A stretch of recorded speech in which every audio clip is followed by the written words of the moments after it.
Good morning everyone, welcome back to my channel. आज चाहिँ म मेरो morning tantrums लिएर आएको छु because it's literally getting so cold. January मा चाहिँ कस्तो चाहिँ जाडो हुन थाल्छ होला अब उठ्ने बित्तिकै भिडियो बनाएको किन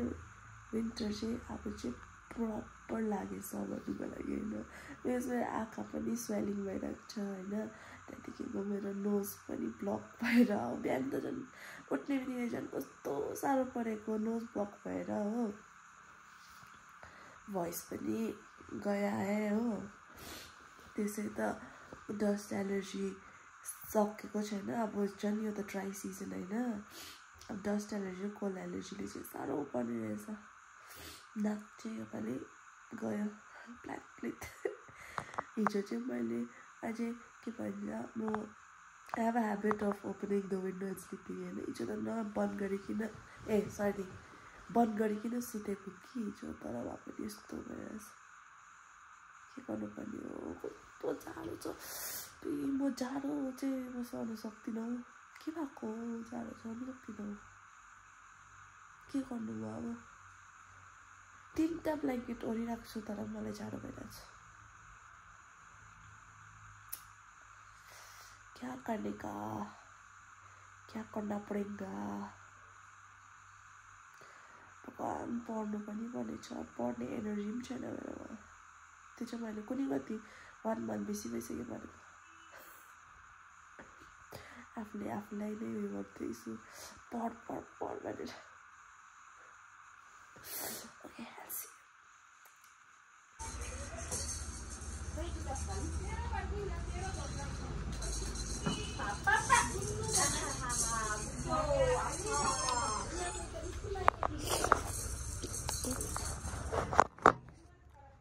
सानो कान बिरबिरै पस्दैन एउटा कानमा सानो भएर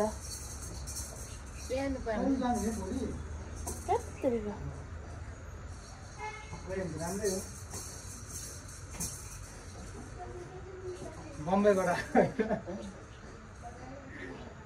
त्यहाँबाट आएको अन्त बम्बईबाट आएको बम्बईबाट आएको हो के लाग्यो सोध न अन्त बम्बई के लाग्यो यहाँको चाहिँ के ओ पवनहरुसँग यति भन्नु नि सन्चो भयो अम्बो ओइ हाय आ छिटो आयो छिटो आनु छिटो जम घुमी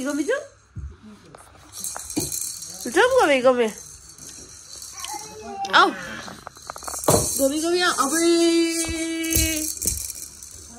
अबुई हाँसिदेऊ नकल पनि पारिदेऊ छिटो नकल पारा छिटो खै चिज देखाइदेऊ नि चिज झन्डै गयो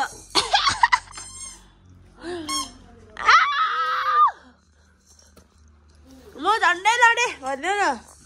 अब दिस डस्टिङ टाइम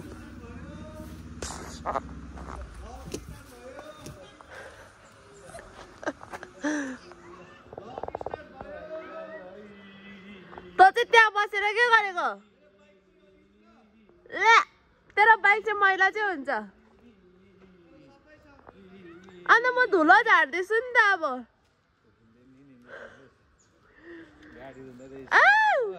को तिमी को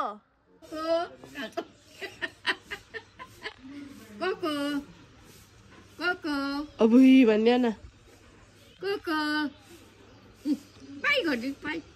पाइया गर्नु हुँदैन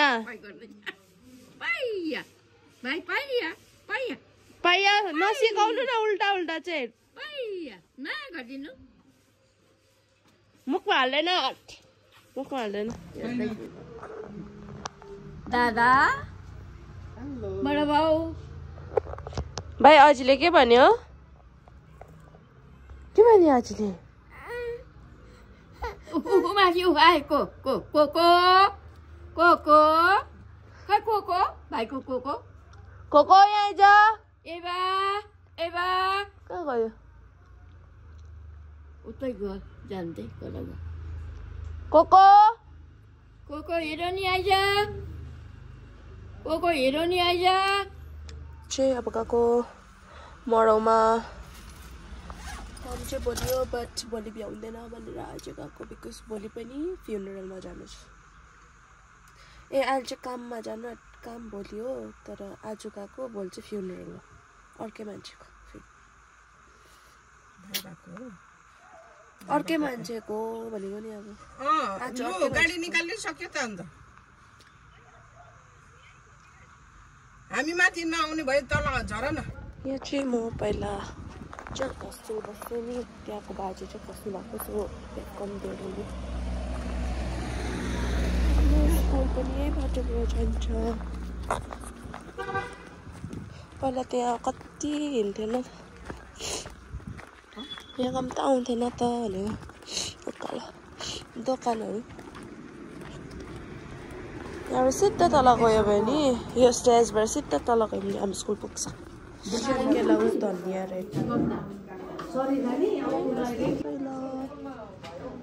स्कुल हाम्रो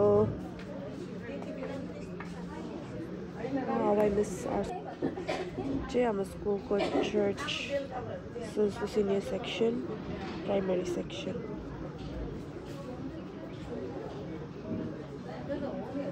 यहाँ चाहिँ बास्केटबल कोर्ट छ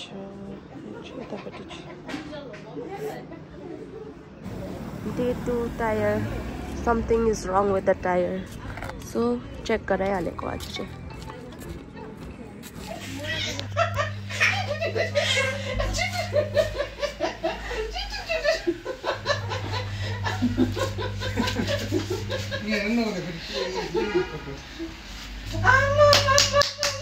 तेरो छोरा आफै चढ्यो त्यहाँ पैसा चोर्नुको लागि त्यहाँनिर पैसा भनेपछि हिजोको 25 रुपियाँ पायो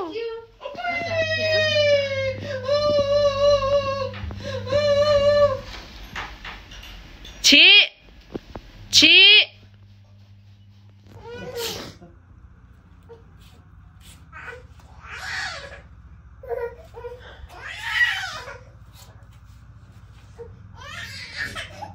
चढ न चढ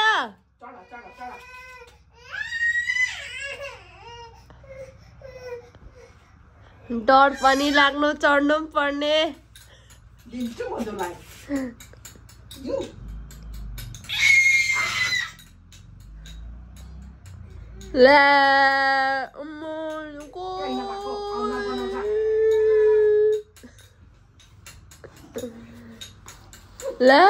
कोले भाइलाई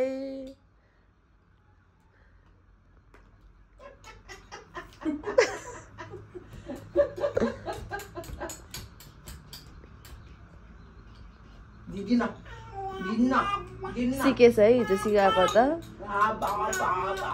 के छिटो सिकेको मैले यो गर्नु सिकाएको हिजो मात्रै हो सिकाएको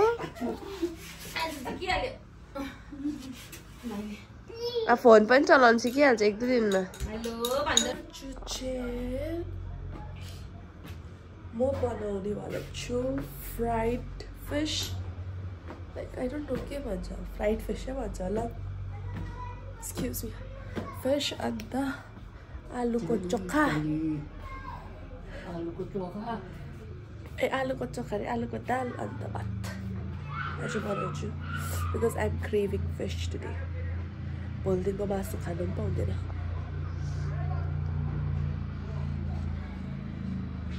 राम्रो देखियो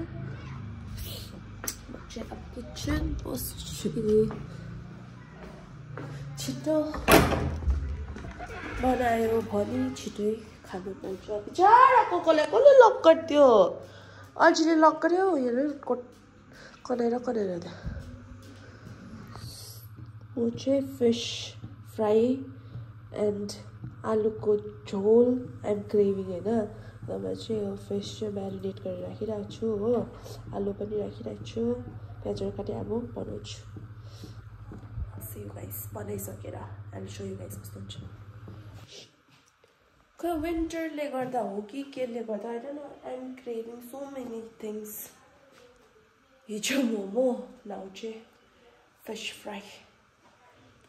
I am not a good cook होइन तर भए पनि आई एम ट्राइङ जे पाए त्यही मसला हालिरहेको छु नुन चाहिँ लाग्नु सो अहिले म भेट्छु अब यो सबै बनाएर मेरो फिस चाहिँ यस्तो भएको छ मिठो गरेर खान्छु इस तरीके से बनाएंगे ना तो बहुत ही अच्छे से कम घी में बहुत सारे लड्डू दूध ऐड करना है और इसे अच्छे से मसल करके मिक्स करना है। जैसे कि हम आटे वगैरह पे मोयन लगाते हैं ना, बिल्कुल वैसा ही आटा यहाँ पर एकदम भुरभुरा सा हो जाएगा। इसे दबा करके एकदम अच्छे से टाइटली रख देंगे साइड में तकरीबन 20 से 25 मिनट तक के लिए, ताकि जो हमारा आटा है ना थोड़ा फूल जाएगा और बहुत ही क्रम्बल हो जाएगा। बाकी का 2-3 चम्मच घी मैंने यहाँ पर ऐड कर लिया है कढ़ाई में। इसमें हम ड्राई फ्रूट्स भूनेंगे। तो ड्राई फ्रूट्स में मैंने यहाँ पर काजू, बादाम और अखरोट लिए हैं। तीनों यहाँ पर आधा कप के करीब है, मतलब आधा ही कप है। ड्राई फ्रूट्स आप अपने अकॉर्डिंग कम ज़्यादा भी कर सकते हैं। अगर आपको ज़्यादा पसंद हो तो ज़्यादा ऐड कीजिएगा, कम भी ऐड कर सकते हैं। कुछ नहीं पसंद हो तो स्किप भी कर सकते हैं। ड्राई फ्रूट्स यहाँ पर अच्छे से भुन गए हैं तो हम इन्हें निकाल करके साइड में रख देंगे और बाकी का जो बचा हुआ घी है ना कढ़ाई में उसे हम निकाल लेंगे और बिना घी के हम यहाँ पर मखाने भूनेंगे। तो मखाने मैंने यहाँ पर 2 कप लिए हैं और इन्हें भी तब तक भूनना है ना जब तक मखाने इस तरीके से एकदम क्रिस्पी ना हो जाए। इन्हें भी भून के निकाल लेंगे और अब जो आधा कप घी था ना उसी में से मैंने बाकी का 2-3 चम्मच और घी ऐड किया है। अब हम डालेंगे इसमें गोंद, क्योंकि अब पास ये गोंद के लड्डू है तो मैंने यहाँ पर पूरे आधा कप गोंद लिए हैं। ये खाने वाले गोंद होते हैं, आपको सुपरमार्केट में ऑनलाइन में बहुत ही ईजिली मिल जाएंगे। थोड़ा थोड़ा करके गोंद आपको यहाँ पर फ्राई करने हैं ताकि ये अच्छे से फूले और अंदर तक पके, जो कि बहुत ही इम्पोर्टेंट है। फ्लेम को यहाँ पर लो टू मीडियम पे रखिएगा और कम घी में ही ना आप इसे थोड़ा थोड़ा डाल करके भूनिएगा। बहुत ज़्यादा एक बार में डाल Dubai I'm on top of the world.